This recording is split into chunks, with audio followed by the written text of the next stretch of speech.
This video contains mature content. Viewer discretion is advised.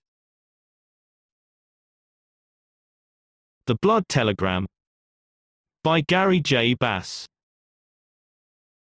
Epilogue. Aftermaths. The Cold War expired without a formal reckoning of the superpowers' different crimes, no International War Crimes Tribunal, no Truth Commission. There was nothing like a Nuremberg after the glorious democratic revolutions of 1989.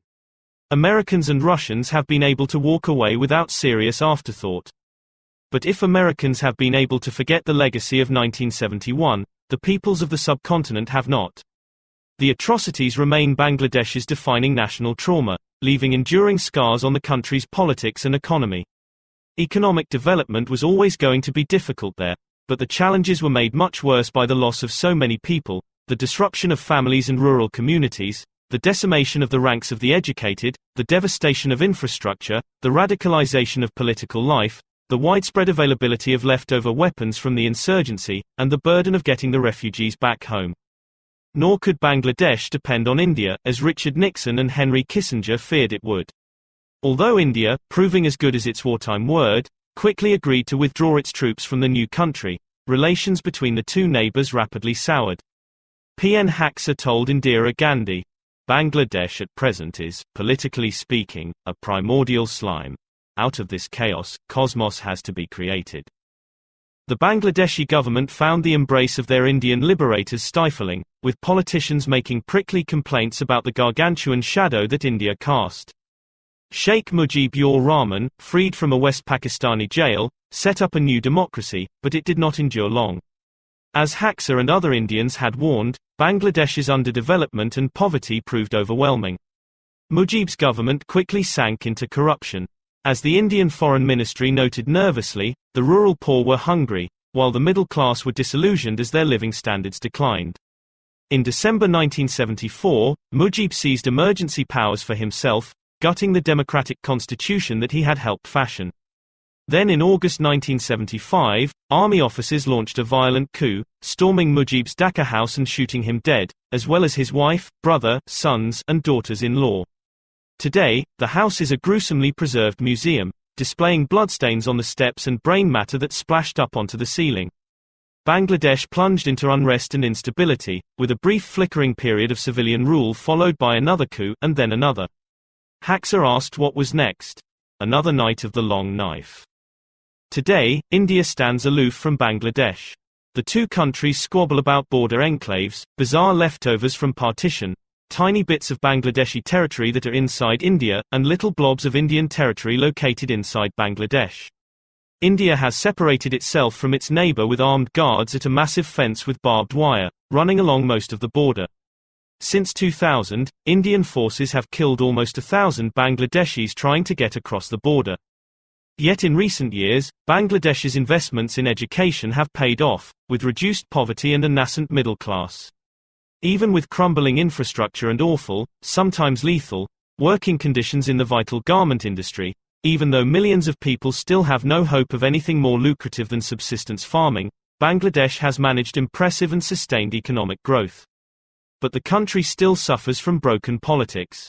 Mujib's daughter, Sheikh Hasina, is currently prime minister, and a rather awful one.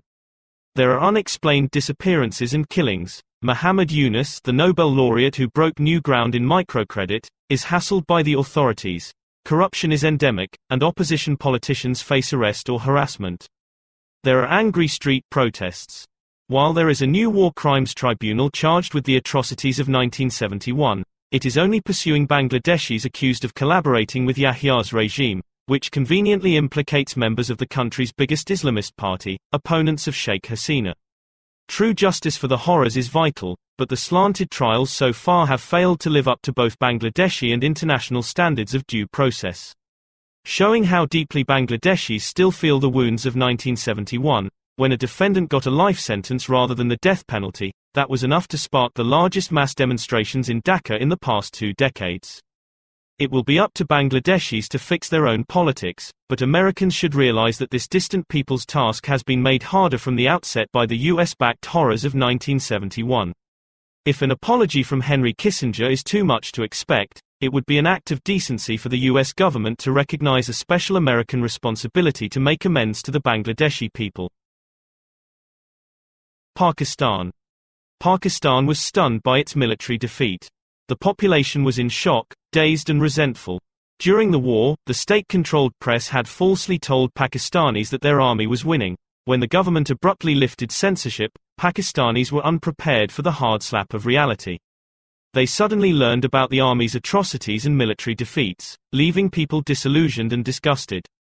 This second partition was devastating for Pakistan. They know that India was the midwife of Bangladesh. Says Scott Butcher, the junior political officer in the U.S. consulate in Dhaka back in 1971. India defeated the military, which is proud.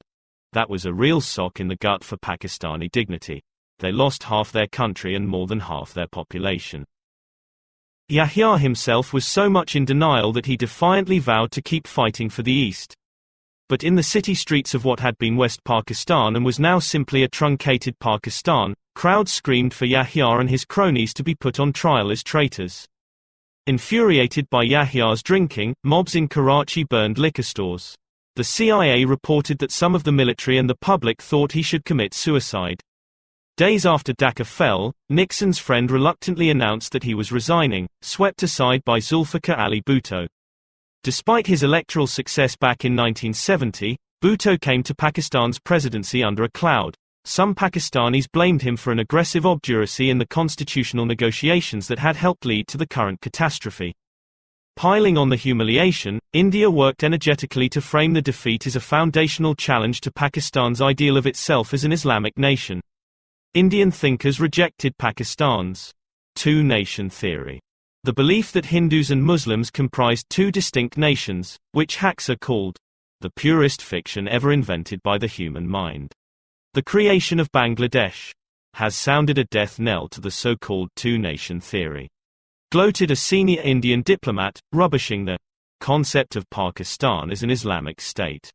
Although Indians underestimated Pakistan's reliance on other ideals such as nationalist modernization, Pakistanis still grapple with this breakdown. More than a decade after the war, the journalist Tariq Ali wrote, "The two nations theory, formulated in the middle-class living rooms of Uttar Pradesh, was buried in the Bengali countryside." Nor did Pakistani leaders believe that India was done hammering them.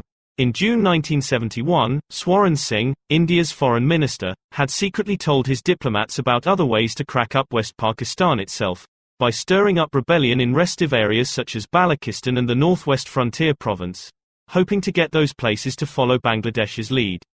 After the success of Indian intelligence in covertly sponsoring the Mukti Bahini, Indian officials pushed to expand the use of the spy agencies more widely. Disastrously, this came to include raw sponsorship of the Liberation Tigers of Tamil Eelam, who went on to assassinate Rajiv Gandhi. Among the Mandarins in India's ruling circles, Jaswant Singh is one of the most sympathetic to Pakistani fears. He says, "Now when you say, 'Come on, it's over,' why do you sink yourself into this hellhole of state-sponsored terrorism? Why do you try to kill India with 1,000 cuts? Friends in Pakistan tell me, well, we can't forget, 71. It simmers." Arundhati Gose, Hax's protégé at the Indian Foreign Ministry, says, "We haven't yet absorbed that the Pakistanis today are not thinking about partition anymore. It's 71 that they agonize about. That's what they hold against India. That we split their country. It was already difficult, but it's a very powerful thing from the Pakistani side of it. There's terrible resentment. We don't seem to be aware of it." This trauma could have been an opportunity for self-examination in Pakistan. As one of Yahya's ministers later wrote, "The Pakistan Army's brutal actions can never be condoned or justified in any way. The Army's murderous campaign in which many thousands of innocent people including women, the old and sick, and even children, were brutally murdered while millions fled from their homes to take shelter either in remote places or in India, constituted a measureless tragedy." Days after the shooting stopped, Bhutto set up a judicial commission to investigate the battlefield defeat in East Pakistan. Led by Pakistan's Chief Justice as well as two other eminent judges, it produced a scathing official record condemning the military for corruption, turpitude, and brutality, and demanding courts-martial for Yahya, Niazi, and other disgraced military leaders. While the report concentrates on military defeats, it includes frank testimony on the atrocities from senior army officers and civilian officials.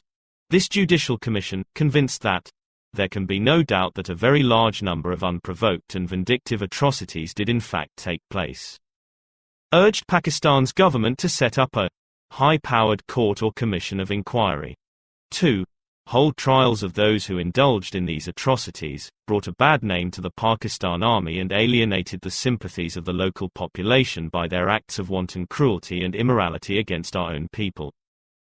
But nothing happened. The report was so harsh on the military that it was suppressed, and only came to light in an Indian magazine in 2000 and in Karachi's Intrepid Dawn newspaper in 2001. While Bhutto was keen to discredit the likes of Yahya and Niazi, he, far from facing up to the horrors, refused to accept losing Bangladesh and insisted on the necessity of the crackdown. I would have done it with more intelligence, more scientifically, less brutally. Bhutto told an interviewer, heaping all blame on Yahya Khan and his gang of illiterate psychopaths. Bhutto put the notorious General Tika Khan in charge of the army, insisting that during the massacres, he was a soldier doing a soldier's job. Tika Khan later became a leader of the Pakistan People's Party. He denied not just the inflated Bangladeshi statistic of 3 million dead, but also the number of 10 million refugees, insisting that Indira Gandhi had sent people from West Bengal. As for the women who were raped and killed, he flatly said, "I don't believe it." While saying that such brutality against the people was unnecessary, Bhutto defended the use of force at home. You can't build without destroying. To build a country, Stalin was obliged to use force and kill. Mao Tse-tung was obliged to use force and kill. For liberal Pakistanis today, the year 1971 marks a failure to fashion a workable constitutional order. In Lahore's Friday Times, Najam Sethi, an outspoken liberal journalist, recently criticized Pakistan's effort to centralize its control in both the West and East wings, resulting in the exploitation and repression of the Bengalis. The consequence of this false start was disintegration of the country in 1971 and the rise of dangerous sub-nationalisms and separatisms in what remains of Pakistan. After all, the loss of East Pakistan, as grievous as that was always a rather likely event. Anatol Lieven, an eminent Pakistan expert with deep sympathy for the country, has thoughtfully argued that the real catastrophe was the terrible circumstances in which Bangladesh left, more like Yugoslavia than Czechoslovakia, not the fact that it did. The separation, he believes, was all but inevitable. But Pakistani remembrances of 1971 usually omit the military's own atrocities. The army, the big political parties, and many newspapers would all prefer to forget their responsibilities. Even someone as sophisticated as Benazir Bhutto remembered that, as a Harvard College student in 1971, she initially refused to believe American newspapers, and found security in the official jingoistic line in our part of the world that the reports in the Western press were exaggerated and a Zionist plot against an Islamic State. As she later forthrightly wrote, "How many times since have I asked God to forgive me for my ignorance?" To this day, the country's memories about its treatment of its former East Wing remain, as one leading Pakistani publication put it, shrouded in a fog of confusion, or lost in collective amnesia. Although upper-level textbooks can be much better, many of Pakistan's textbooks have whitewashed out the atrocities against Bengalis and falsely claimed that the United States wanted Pakistan divided. In the big cities, there is more awareness. In cosmopolitan Lahore, a recent poll found that 79% of youthful respondents remember that East Pakistan was treated unfairly. But overall, just 38% of young Pakistanis say that East Pakistan was dealt with unfairly, while 19% say it was treated fairly, and 40% simply do not know. This was the rubble out of which Bhutto had to rebuild his country. He sought out a new national identity and new foreign friends. Perhaps the most bizarre outcome of Nixon's and Kissinger's hell-bent support of Pakistan was that its new president and many of his fellow citizens felt betrayed by the United States. Bhutto had long been anti-American, but Pakistan's dismemberment redoubled his suspicions. During the Civil War, many Pakistani elites and army officers had seen the United States as fickle at best, or secretly scheming to rip Pakistan apart. Lieutenant General A.K. Niazi, who surrendered to the Indian generals, bitterly claimed that his troops could have held out if not betrayed by conspiracies, and wrote that his humiliation suited the Americans. Other Pakistanis discerned a shadowy American plot, sometimes blamed in part on American Jews, to dismember their country. This is perplexing and unfair. Whatever else might be said of them, Nixon and Kissinger cannot be faulted for any lack of commitment to Pakistan. "In everything we do with Yahya," Kissinger directed the U.S. ambassador in Pakistan, "we cannot have it said that we stabbed Pakistan in the back. This must be your guiding principle." Kissinger instructed George H.W. Bush that Nixon doesn't want anyone to say we pushed Pakistan over the edge. During the war, Bhutto told Kissinger that we are completely satisfied with U.S. backing, and promised a lavish show of appreciation when peace came. But Nixon's and Kissinger's kind of support was not likely to win over ordinary Pakistanis. Their most enthusiastic acts on behalf of Pakistan, encouraging Chinese military mobilization and illegal arms transfers through Iran and Jordan, were so secret that hardly anyone in Pakistan could have known about them. And the most conspicuous U.S. support went to the junta, not the public, even when Yahya showed contempt for democratic election results in both wings of the country. This was fundamentally an alliance with Yahya and his generals. When they were ousted and discredited, it left little popular goodwill. Instead, Bhutto's Pakistan cooled toward the United States and turned to other countries for succor. In 1972, China used its first United Nations Security Council veto to block the United Nations from admitting Bangladesh, which China saw as a breakaway province no better than Taiwan. The United States, yielding to reality, would not go so far. At the same time, Bhutto cast his lot with friendly Muslim countries, culminating in a Gala Islamic summit in Lahore in 1974 for leaders such as Hafez al-Assad of Syria, Anwar al-Sadat of Egypt, King Faisal of Saudi Arabia, and Muammar al-Gaddafi of Libya, who declared that Pakistan was the citadel of Islam in Asia. In 1973, Pakistan got a new constitution including some distinctly Islamic inflections, which grew more extreme during the ideological dictatorship of Muhammad Zia-ul-Haq, the general who overthrew Bhutto in a military coup in July 1977. Today the loss of Bangladesh is widely remembered in Pakistan as an early American betrayal, presaging a long series of them, a tepid U.S. response to India's nuclear test in 1974, U.S. support for Zia's authoritarianism, sanctions against Pakistan's nuclear program, backing for Pervez Musharraf's military regime in the aftermath of the September 2001 terrorist attacks on New York and Washington, and ongoing drone strikes. From the standard Pakistani nationalist viewpoint, in 1971, despite all of Pakistan's help with Nixon's opening to China, the United States was at best useless in preventing the loss of half the country. Some Indian strategists had hoped that a dismembered and defeated Pakistan would be finished as a threat. But despite Pakistan's losses, and some 93,000 Pakistani prisoners of war, it rearmed and girded for future confrontation. Although Indira Gandhi's government had to insincerely welcome Bhutto as a democratically elected president, his fear and hostility toward India were radically increased. Under Bhutto, defense spending rocketed up. Just over 2 months after the war, the Indian Army saw that Pakistan was replacing its losses, modernizing its tank units, and bolstering its infantry. A defeated army will naturally seek revenge to restore its image in the country. General Sam Manekshaw said, "They will therefore want another round of hostilities for which we should be fully prepared." Gandhi, bargaining from strength, met Bhutto in a summit at Simla in June 1972. He brought along his daughter, Benazir Bhutto.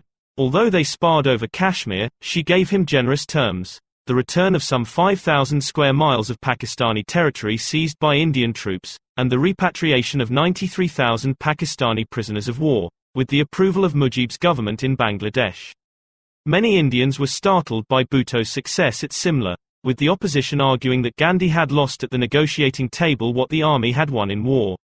But the Indian Foreign Ministry hailed the Simla Agreement as a generous peace, not imposed on the defeated, the diametrical opposite of the punitive Treaty of Versailles. Bhutto assured her that he would get his people to accept the upgrading of the line of control in Kashmir into an actual border, but then gave a hardline speech about Kashmir. Pervez Musharraf, a young Pakistani commando officer during the 1971 war, flung his jacket on the floor in disgust at the humiliating defeat. He wanted revenge against India, something still on his mind in 1999 when he seized power in a military coup to become Pakistan's military dictator. The old vendetta between Pakistan and India, freshly intensified after 1971, has had terrible consequences far beyond the region. The rout of Pakistan's army drove home as never before to Pakistan's leadership the need for alternative ways of fighting India. It did this in three ways, all of them tragic. First, the army, always strong, has become an overweening force in Pakistan's political life. After the humiliating skunking of Pakistan's military, Bhutto at first sought to limit the general's power. But confronted with an insurrection in Balochistan in 1973, Bhutto showed hardly more imagination than the far less intelligent Yahya, sending in some 80,000 troops. Once again, Pakistan went to war with its own people. In recent years, the generals have pushed aside civilian control and weakened the prospects for deepening democracy. We are almost a failed state. Musharraf recently said, "This is what democracy brings Pakistan." Second, Pakistan has turned to guerrillas and terrorists to carry on the struggle against India for Kashmir. Zia, who sought to install a politicized Islam at the core of Pakistan's politics, turned to young Islamist fighters as his beleaguered country's last hope against Indian and Soviet armies. After guerrillas proved successful against Soviet troops in Afghanistan, Pakistani intelligence deployed similar means against India in Kashmir. In the 1990s, Pakistan's powerful inter-services intelligence secretly backed and armed the Taliban, with the undeclared support of the Pakistan Army and much of the civilian leadership. By 1999, the Pakistan Army's chiefs were convinced that jihadists were the only reliable way to challenge the Indian Army, even indulging Osama bin Laden. Until 2001, the ISI nurtured Lashkar-e-Taiba, a terrorist group aiming against India but today with a much wider reach. Of course, this kind of covert sponsorship was out of India's playbook for the Mukti Bahini. Still, such support has proved to be a catastrophic strategy for Pakistan. Both inside and outside Pakistan's borders, terrorist attacks have become a grimly regular part of life, often from groups that have been the secret beneficiaries of the Pakistani state. Untold Pakistani civilians have been murdered. In Afghanistan today, Pakistan's fear of India drives some of the policies that are most dangerous to the United States. Pakistani politicians and generals worry that a rising India will dominate Afghanistan, leaving it with another hostile state on its border. To offset that, Pakistan's ISI has kept up its ties with the Taliban, which serves as a way of balancing India's influence in Afghanistan. Scott Butcher says, "You look at Afghanistan, it's all colored by Pakistan's fear of India." Third, there is Pakistan's nuclear arsenal. Bhutto had long argued that Pakistan needed its own atomic bomb, even if its people had to go hungry. Soon after losing the Bangladesh War, he decided to produce one. This was the genesis of the burgeoning nuclear program that has grown into one of the biggest nightmares of U.S. national security officials. Pakistan nurtures a growing arsenal of nuclear weapons and short-range missiles to deliver them, and is reckoned to have between 70 and 120 nuclear devices. When Benazir Bhutto was asked why nuclear weapons are popular among Pakistanis, she replied, "In 1971, our country was disintegrated." A.Q. Khan, the chief of Pakistan's nuclear weapons program, who remains a nationalist hero even though his smuggling network evidently sold nuclear technology to North Korea, Libya, and Iran, recently invoked the Bangladesh War as an apology for his dangerous brand of nuclear proliferation. Had Iraq and Libya been nuclear powers, they wouldn't have been destroyed in the way we have seen recently. If we had had nuclear capability before 1971, we would not have lost half of our country, present-day Bangladesh, after disgraceful defeat. India. India, accustomed to military humiliations, largely remembers the war as a famous victory, unlike the two previous wars against Pakistan and the 1962 drubbing by China. India's euphoric government hailed its 1971 victory as decisive, and for at least a little while it loomed as the dominant power in the subcontinent. To this day, Indians recall the Bangladesh War with a rare triumphalism. In a country that often dwells on its failures, this heady moment stands out. Commemorating the 40th anniversary of the war, the Hindustan Times ran the proud headline 1971 War, India's greatest triumph. Indians see the war as a moral triumph too, a victory for democracy and human rights. As the leading Indian scholar and analyst Pratap Bhanu Mehta wrote, India's 1971 armed intervention in East Pakistan, undertaken for a mixture of reasons, is widely and fairly regarded as one of the world's most successful cases of humanitarian intervention against genocide. Indeed, India in effect applied what we would now call the responsibility to protect R2P principle, and applied it well. Some of the best political thinkers outside of India agree. Michael Walzer, probably the most distinguished philosopher of justice in war, repeatedly points to India's Bangladesh war as a canonical example of a justifiable humanitarian intervention, in a radical emergency when there was no other plausible way to save innocent human lives. In recent years, when dictators quashed democratic movements, in Haiti in 1994, in Syria since 2011, and sent refugees fleeing for their lives into neighboring countries, it looks like a small-scale version of what India faced. Turkey's Prime Minister, Recep Tayyip Erdogan, recently echoed Indira Gandhi's argument that Pakistan's internal problem had become India's. We do not see the Syria issue as an external one. It is an internal issue for us. Still, this was at best a war of mixed motives. As Arundhati Gosai astutely asks, yes, Mrs. Gandhi got the support of the people because of the atrocities, but was the decision taken because of the atrocities? It is impossible to see Indira Gandhi as much of a guardian of human rights. Her own record, in Mizoram, Nagaland, Kashmir, and West Bengal, in a bloody crackdown in Punjab in 1984, and nationwide in her suspension of Indian democracy in the emergency, shows scant commitment to such ideals. At the same time, as both Walzer and Mehta rightly note, she certainly saw the chance to smash Pakistan. Indian officials were sincere in their outrage at the slaughter of the Bengalis, but also keenly aware of the strategic opportunity handed to them. The Indian government wanted to hurt Pakistan, to resist China, to heighten its dominance over South Asia, to shore up its border states from Naxalite revolutionary violence, to avert communal tension between Hindus and Muslims, and, above all, to shuck off the crushing permanent burden of 10 million refugees. But at the same time, India's democratic society, including its ruling elites, was moved by a remarkably unanimous humanitarianism, with real solidarity with the Bengalis. The end of the war marked the low point for India's relationship with the United States. Beginning a protracted sulk, Nixon wrote to Gandhi, in a baldly undiplomatic tone, "If there is a strain in our relations, and there is, it is because your government spurned these proposals and without any warning whatever chose war instead." The Indian embassy in Washington despairingly reported that Nixon's policies had sent Indo-US relations plunging to their lowest ebb. Before the crisis, fully two-thirds of Indians had held a good opinion of the United States, with only 9% with a bad or very bad opinion of the country. After the war, over half of Indians had a bad or very bad opinion of the United States, with just over a quarter having a good or very good opinion. The soreness lasted for decades. Jaswant Singh says that Indian bitterness at the deployment of the USS Enterprise carrier group did not begin to dissipate until Bill Clinton's presidency.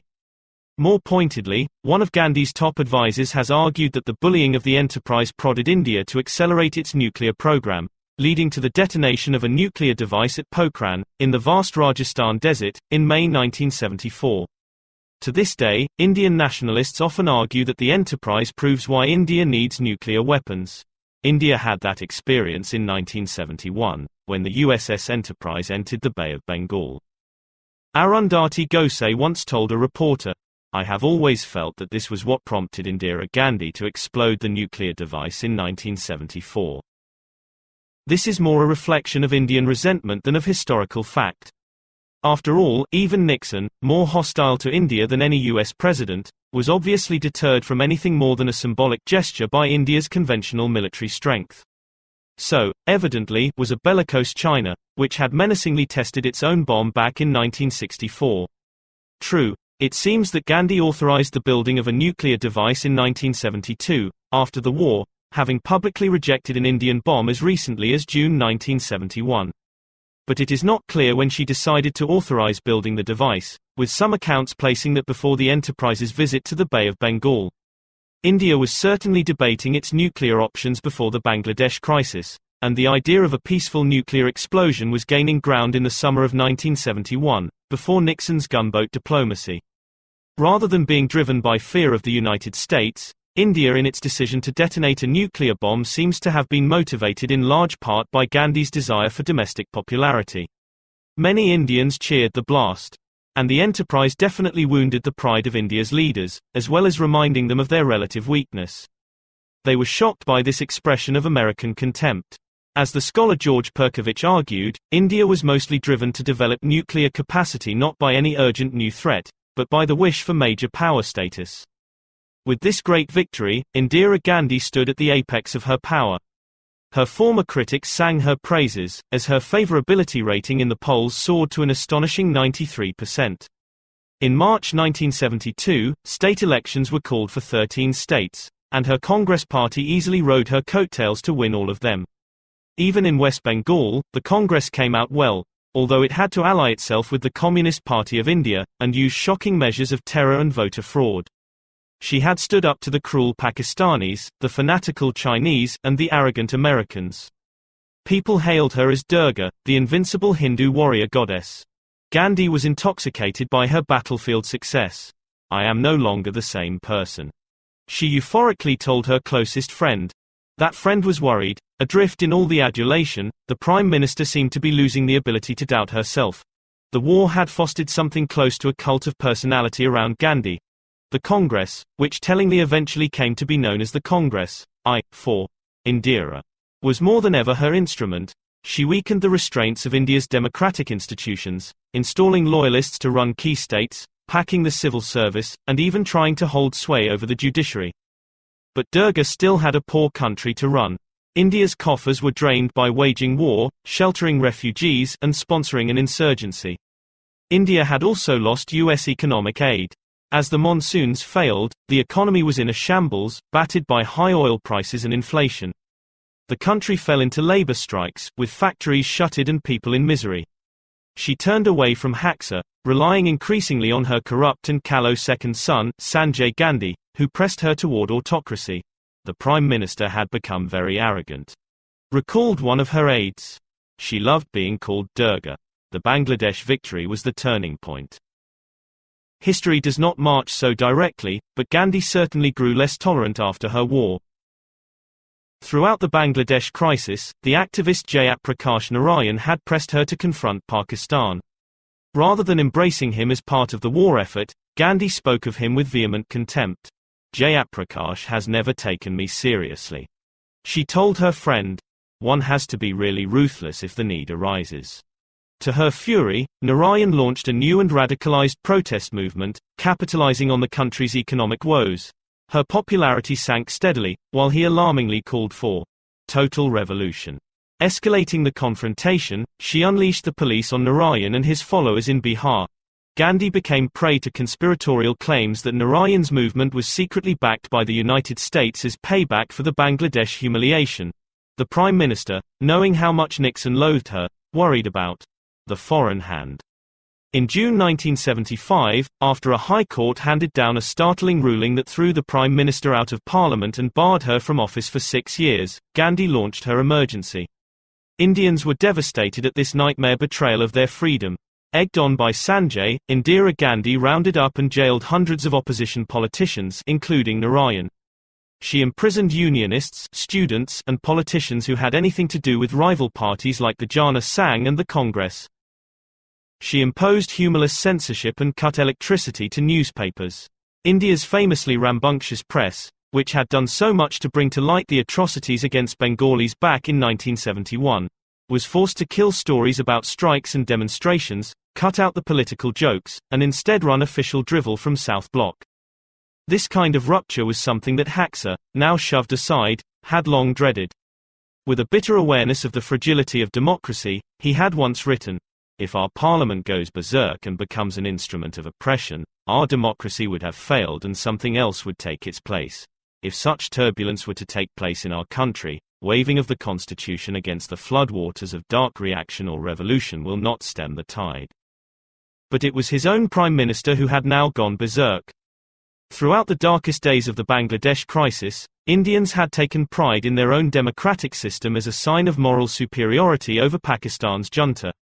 Now, until Gandhi held new elections in March 1977, India had an autocrat of its own.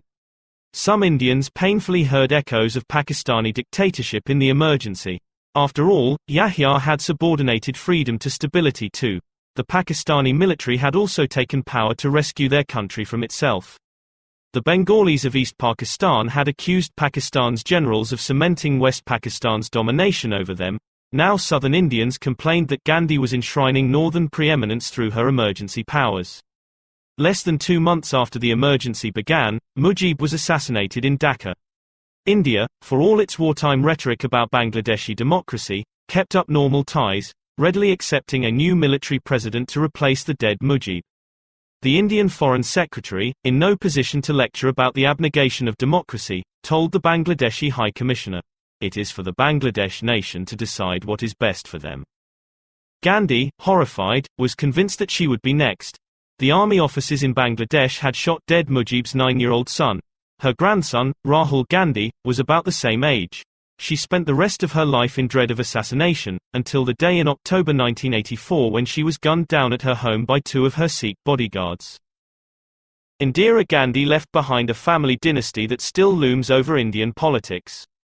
Her daughter-in-law Sonia Gandhi is a monumental political force, and her grandson Rahul Gandhi is trying his level best. He has even tried to kick-start his spluttering political career by capitalizing on his grandmother's breakup of Pakistan. "I belong to the family which has never moved backwards, which has never gone back on its words," he said at a rally in Uttar Pradesh in 2007. "You know that when any member of my family had decided to do anything, he does it. Be it the freedom struggle, the division of Pakistan or taking India to the 21st century. This was met with derision by Indian politicos and fury by Pakistan, but the Nehru-Gandhi dynasty still dominates the country, jealously guarding Indira Gandhi's legacy. The United States. On March 1, 1973, in the Oval Office, Nixon and Kissinger were talking about Soviet Jews. Kissinger, who had at least 13 close relatives murdered in the Holocaust, showed his lack of interest in the starkest possible terms. "If they put Jews into gas chambers in the Soviet Union, it is not an American concern. Maybe a humanitarian concern." Nixon agreed. "I know. We can't blow up the world because of it." When this tape recording was made public some 37 years later, an embarrassed Kissinger apologized and tried to explain his remark as having been taken out of context. But the torment of Bangladesh suggests a simpler truth. He meant what he said. In the spring of 1971, he and Nixon were faced with mass atrocities on a scale that, at least for Nixon, called to mind Hitler's extermination of German Jews. To be sure, Pakistan had no gas chambers. Yahya was not Hitler. This was not the Holocaust.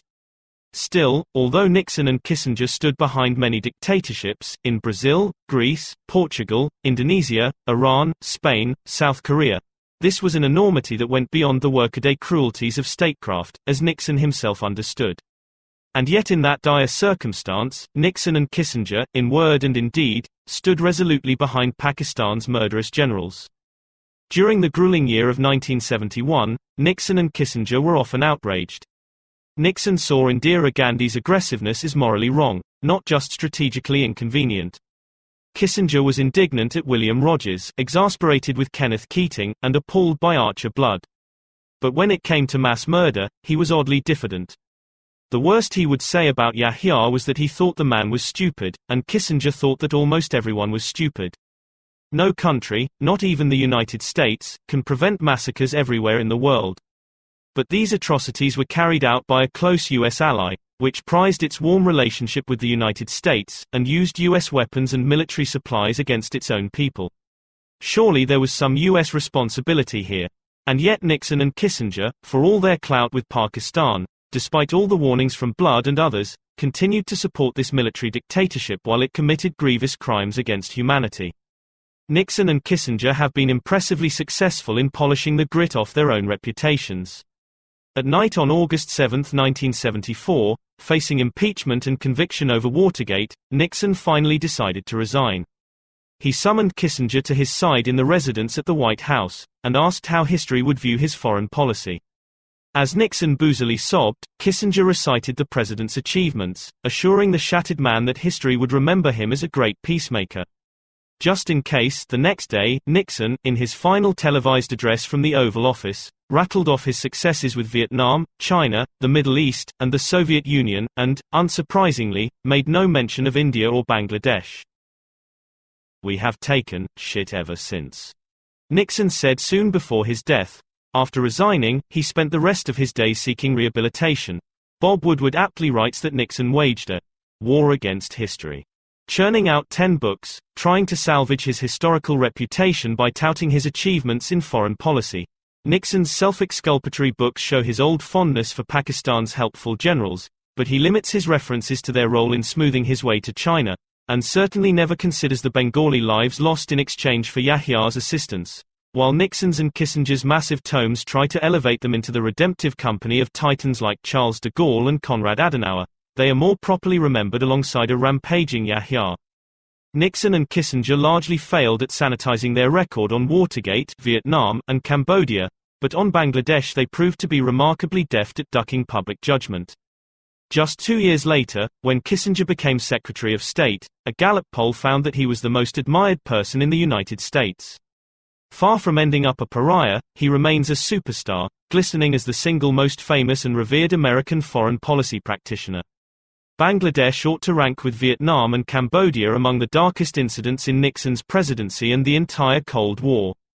But few Americans today remember anything about these atrocities, let alone about Nixon's and Kissinger's support for the government that was committing them.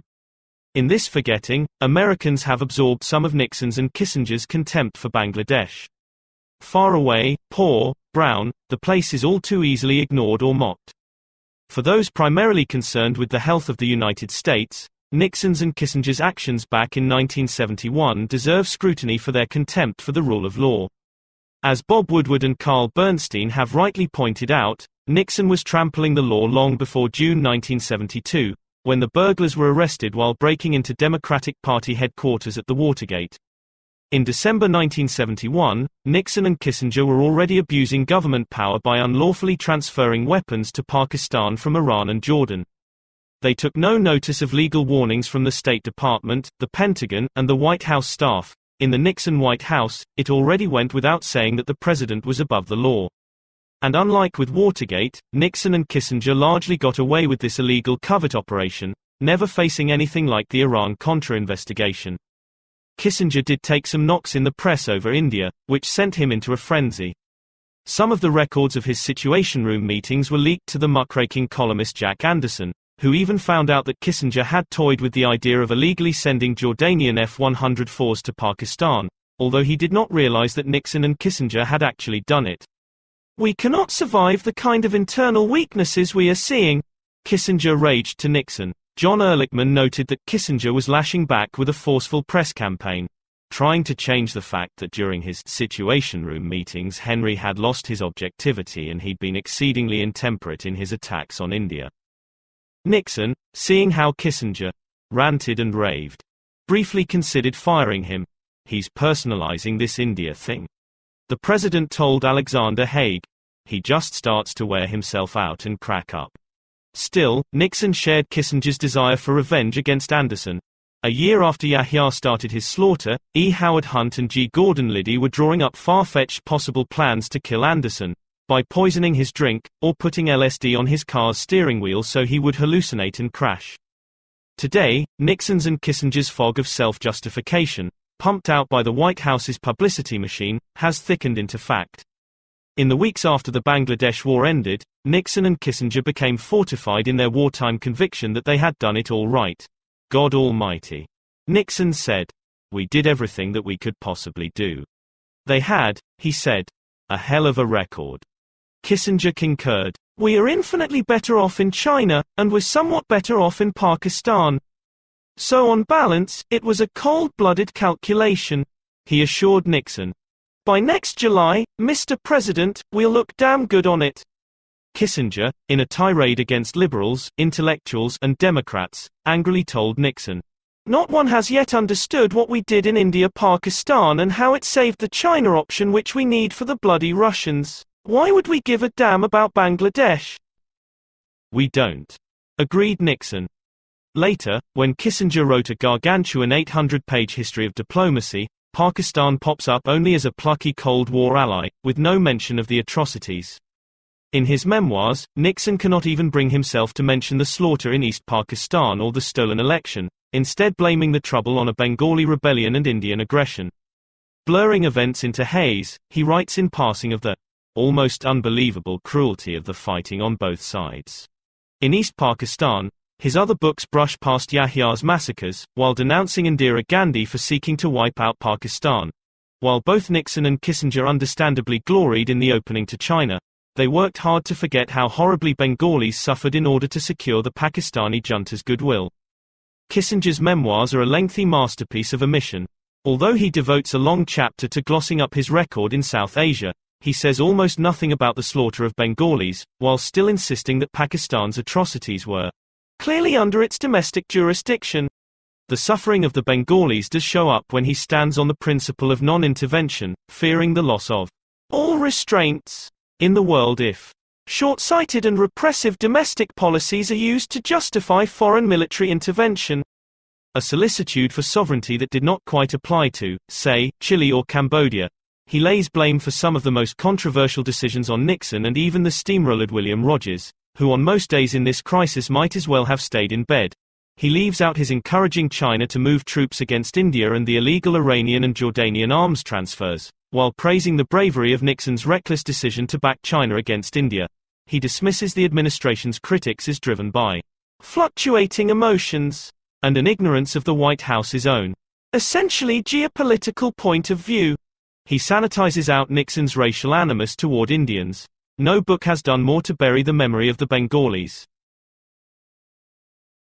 The Dissenters. On April 4, 1972, the United States recognized Bangladesh as a sovereign state, formalizing the reality that Archer Blood and his staff had seen coming long before. The recognition came almost exactly a year after Blood's dissent cable, and one of Blood's own staffers managed to get in the last word. Scott Butcher, who had drafted the Blood telegram as a junior political officer in the Dhaka consulate, rode out Nixon's and Kissinger's wave of reprisal firings, although not without some jitters. When he returned to Washington on home leave a few months after the dissent telegram was sent, he got a call from an official at the State Department's personnel office. "I thought, oh man, I'm being assigned to Timbuktu," he said. "A number of us are very supportive." To his relief, Butcher wound up as a desk officer for Pakistan at the State Department. As such, he was responsible for all things Bangladeshi. That included drafting the words with which Richard Nixon would grudgingly accept the reality of the new country. Nixon's genuine sentiments would have been unprintable. The president who normalized relations with Mao's China had repeatedly vowed to never, ever recognize Bangladesh, pounding his desk for emphasis. But writing up Nixon's letter of recognition for Bangladesh, Butcher worked in some genuinely heartfelt words of his own. The United States has maintained an official mission in Dhaka since 1949, and over the years many Americans, both in private and official capacities, have derived great satisfaction from the opportunity to work side by side with the Bengali people in a variety of enterprises aimed at combating disease, illiteracy, poverty, hunger and the impact of natural disaster. Coming from Nixon, this would pass as so much presidential pabulum. Not so from Butcher, who always fondly remembered his time in Dhaka. Here we are in this little godforsaken part of the world, with this really appealing, dynamic people, having a certain amount of progress. From him, it reads as a final, wistful commemoration of the kind of work that Blood's consulate was happily doing before the shooting started. "It was very satisfying for me," Butcher says quietly. Archer Blood later bitterly recalled the painful repercussions of his dissent. "Nixon ordered my transfer from Dhaka, and for the next 6 years, while Kissinger was still in power, I was in professional exile, excluded from any work having to do with foreign policy." Blood morosely departed Dhaka on June 5, 1971. "He left quite suddenly," says Eric Griffel, the chief U.S. development officer working there. "I knew he was disturbed. We all knew why he was leaving." In Washington, Blood wound up in the State Department's personnel office, a hard fall for someone who had been in the thick of the action overseas. He was given a State Department award for courage, but the Islamabad embassy hamstrung his future career prospects with a performance evaluation that claimed he had whipped up the Americans in Dhaka against Pakistan. He whiled away his time in this internal exile. Although he tried to make the best of it, and was not the type to complain, he lost about 2.5 stagnant years there. By then, Kissinger was Secretary of State. Blood met him once, and told him his name, but Kissinger did not react. There was worse to come. Nixon's rage over disloyalty in the ranks had ratcheted up after the publication of the Pentagon Papers in the New York Times and other newspapers, and Kissinger evidently nursed his old grudge. When Blood's immediate superior at the State Department asked the ousted former consul what he wanted to do, Blood replied crisply that, of course, he wanted to run an embassy somewhere. But, he added, I've always felt that since, Dacre and particularly Mr. Kissinger as secretary, my chances were nil. To check if he was still on Kissinger's bad side, he said, he floated his name for the embassy in Upper Volta, now Burkina Faso. That was swiftly shot down. Then Kissinger somehow got word that Blood had dared to show his face at a conference in India. When he returned from the trip, Blood got a telephone call at home from his direct boss. As Blood later recalled, this diplomat told him, when the secretary recognized who that was, he hit the roof, and he said, "Get that guy out of Washington." So you have got to get out of Washington. Where do you want to go? I mean, fast. Blood fled the State Department to a post at the Army War College. He had been shoved out of Dhaka and now out of Washington. He recalled, I spent 3.5 years there waiting out Dr. Kissinger's departure from the State Department. With his upward path blocked, he watched as his prime years passed him by. His colleagues became ambassadors. Those who sailed through 1971 with more biddable consciences moved up in the world, George H. W. Bush and Gerald Ford most spectacularly. When Blood could have been an ambassador or in a senior policy job in Washington, he was stuck. There was no chance that he would ever represent the feelings of the people in Washington. Says Meg Blood, it was a change in his life's goals. After Nixon resigned, Kissinger remained ensconced as Ford's Secretary of State. It was only in the Carter administration that Archer Blood could try to launch a late restart of his career. In 1979, at last, he went back to Delhi as Deputy Chief of Mission. It was serious. Says Scott Butcher. But far beneath what he would have otherwise aspired to. He had the adulation of his peers but not the success he would have had had he not stuck his neck out. Blood returned to Washington in 1981. He was discouraged by his job options. The only assignment he was offered was a hardship post as chargé d'affaires in Kabul. He started learning Dari, but the communist government refused to give him a visa. They would, he was sure, take anyone except him. Despondent, Blood decided to retire from the Foreign Service in May 1982. He became a diplomat in residence at Allegheny College, which was certainly a pleasant life. After his death in 2004 at the age of 81, the U.S. Embassy in Dhaka named its library for him. Meg Blood says, he wasn't robbed of everything, as they would have liked. But her sense of grievance is undimmed after all these years. My Arch. She says sadly, he was giving up the career he had wanted. It had been so definite. She thought he was worthy to be an ambassador or an assistant secretary of state, or more, despite Nixon and Kissinger. For some reason they thought it could be kept quiet. All of those killings.